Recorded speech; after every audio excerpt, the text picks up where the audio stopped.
Vous la sentez, cette atmosphère étrange? Les feuilles qui tombent, l'air qui se rafraîchit, la nuit qui tombe à la sortie de l'école ou du boulot. Tout cela n'indique qu'une seule chose. Halloween est là pour bousiller nos nuits. Et pendant que certains se déguisent en monstres, d'autres le deviennent vraiment.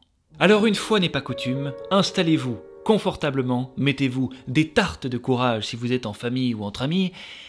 Allez-y, mettez-vous des torgnoles. Et n'oubliez pas, évidemment, votre petit bol de malbouffe. Croyez-moi, vous en aurez besoin, car il est temps de découvrir ensemble un nouvel épisode de Faits réels.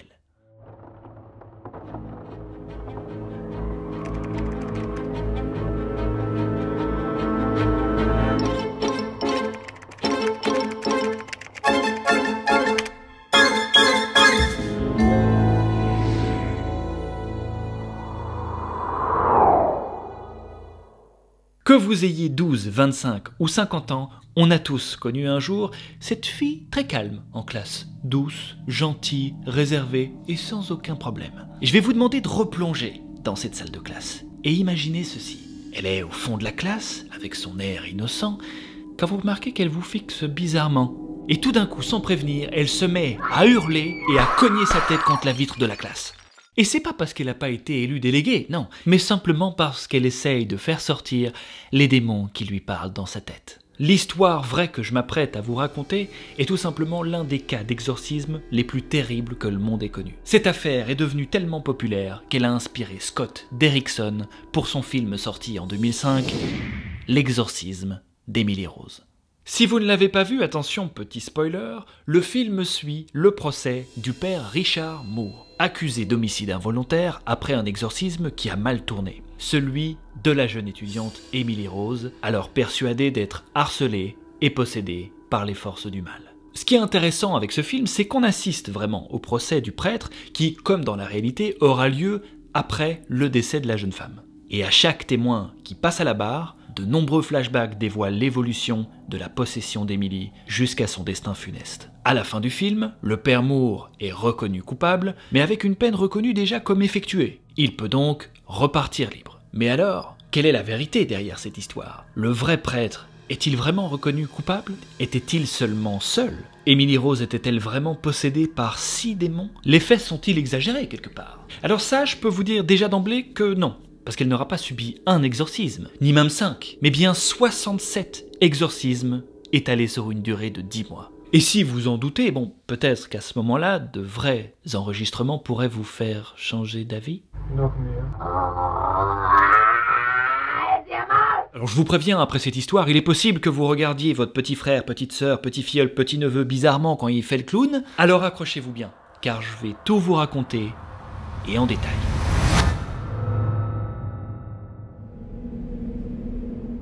Notre histoire prend place en Allemagne de l'Ouest dans les années 60. La jeune Anneliese Michel, née le 21 septembre 1952 à Lebelfing en Bavière, est élevée dans une famille extrêmement croyante et pieuse. La source de cet attachement si fort à la religion est étroitement liée à un événement tragique qui eut lieu avant même la naissance d'Anneliese et qui pourtant va avoir une influence dévastatrice sur elle des années plus tard. Avant sa naissance donc, Anna, la mère d'Anneliese, a accouché d'une petite fille illégitime, Martha. Déshonorée par sa famille, elle n'eut d'ailleurs pas le choix de se marier avec un voile noir sur le visage pour expier son péché. Cet incident avait alors déjà poussé les parents d'Anneliese à l'élever dans la plus grande dévotion religieuse dès sa naissance. Mais lorsqu'en 1956, convaincue qu'il s'agit d'une punition divine lorsque la petite Martha décède au cours d'une opération chirurgicale censée la soigner d'une tumeur, leur croyance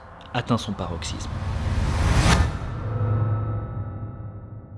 Anneliese a toujours eu une santé fragile. Depuis sa naissance, elle tombe régulièrement malade. Mais l'année de ses 16 ans, les choses se gâtent. Anneliese commence à être prise d'énormes migraines, de tremblements, de malaise et de paralysie. Un jour, elle va même s'évanouir à l'école. Ses proches auraient même déclaré qu'à ce moment-là, elle se trouvait comme dans un état de transe. 1 an plus tard, un neurologue lui diagnostique alors une épilepsie du lobe temporal. C'est une étape très importante car ce trouble provoque des convulsions, des pertes de mémoire et des hallucinations visuelles et auditives. Alors évidemment, aujourd'hui, il existe de nombreux moyens de soigner ce trouble de manière plus ou moins efficace. Mais je vous rappelle que nous sommes dans les années 60. La médecine n'est clairement pas aussi performante et ce genre de maladie est très mal soigné. Durant une année entière, Annelise sera internée dans un hôpital psychiatrique où elle sera soumise à un traitement médicamenteux qui malheureusement va la plonger semaine après semaine dans une dépression de plus en plus profonde. Évidemment, son état psychologique se dégrade au point d'être désormais atteinte de psychose. Elle commence à entendre des voix lors de ses prières, lui murmurant qu'elle est damnée et qu'elle va brûler en enfer. Elle est maintenant persuadée qu'un démon la possède, et comme dans le film, elle voit des visages démoniaques partout où elle va. Annelise et sa famille sont forcés de constater l'inefficacité de son traitement. Son état de santé n'a jamais été aussi mauvais et son dégoût grandissant pour les symboles religieux vont pousser notre famille, fervente catholique, à chercher une solution ailleurs que dans la médecine. Sa famille se tourne alors naturellement vers l'église, leur demandant la permission d'exorciser leur fille. Demande qu'ils refusent en expliquant, tenez-vous bien, qu'elle ne présente pas les signes appropriés d'une possession digne de ce nom. Oui, il y a des critères d'éligibilité, oui, tout à fait, qu'est-ce que vous croyez, vous? Pour vous donner une idée, voici les 3 critères principaux. Parler, écrire ou comprendre une langue morte ou inconnue. Connaître des faits appartenant à un passé lointain, au futur ou à la pensée, et faire preuve d'une force inexplicable. À ce moment-là de sa vie, durant ces crises, il lui est arrivé d'arracher les vêtements qu'elle portait, de ramper sous les tables en aboyant comme un chien, de manger des araignées, du charbon, de taper sa tête contre la vitre de la chambre, de lécher sa propre urine au sol, voire prier frénétiquement jusqu'à s'en rompre les ligaments des genoux. Vous l'aurez compris, à ce moment-là, l'état d'Annelise est devenu extrême. C'est alors qu'en 1974, il trouve enfin de l'aide. Ernst Alt, un prêtre qui croit en la possession d'Annelise. On découvrira d'ailleurs plus tard dans des documents judiciaires qu'il trouvait à l'époque que l'état d'Annelise n'était pas celui d'une personne épileptique. Afin de pouvoir lui venir en aide, le prêtre Alt convainc alors un évêque local, Joseph Stangl, qui lui donne son approbation et lui accorde les services d'un autre prêtre, Arnold Renz, afin de pouvoir pratiquer l'exorcisme. Mais l'évêque va insister sur une chose très importante. Tout ce qui va se passer à partir de maintenant doit absolument s'effectuer dans le plus grand des secrets. Ce que personne ne savait évidemment à l'époque, c'est que l'état d'Annelise s'apprêtait à empirer. C'est ainsi que durant les 10 mois suivants, Annelise va subir pas moins de 67 séances d'exorcisme menées par les prêtres Alt et Renz, chaque séance pouvant durer jusqu'à 4 heures consécutives. Malheureusement, plus les séances s'enchaînent, plus son état physique et mental se dégrade. Elle devient aussi très violente envers sa propre famille et les prêtres sont parfois forcés de l'enchaîner durant la séance d'exorcisme. Au cours de ces différentes séances, Annelise aurait été possédée par pas moins de 6 démons différents, comme le film l'a illustré en 2005. Dis-moi ton nom. Lucifer, qui crachait sur les crucifixes et faisait des propositions sexuelles indécentes aux prêtres, Cain, qui parlait beaucoup de violence et des tourments qu'attendait Annelise en enfer, Judas, qui ne parlait pas beaucoup mais c'est avec lui qu'Annelise avait ses convulsions les plus fortes et la voix la plus grave, Néron, qui s'exprimait en vieux latin, et était très intéressé par les activités sexuelles des personnes présentes, Fleischmann, qui parlait avec une voix souvent plus haute que les autres, et même Hitler, qui parlait beaucoup politique et s'annonçait toujours par un salut nazi. Les démons se disputaient même parfois entre eux. Judas, par exemple, disait d'Hitler que c'était qu'une grande gueule et qu'il n'avait pas son mot à dire en enfer. Ok. Durant ces nombreuses séances d'exorcisme, la mère d'Annelise et les prêtres ont bien tenté de comprendre tout ce qu'elle disait. Mais il y avait des séances où elle était tellement agitée que c'était impossible. Du coup, ils ont dû trouver une autre méthode pour pouvoir tout analyser. 40 cassettes audio. La totalité des séances d'exorcisme d'Annelise ont été enregistrées. Voici un extrait.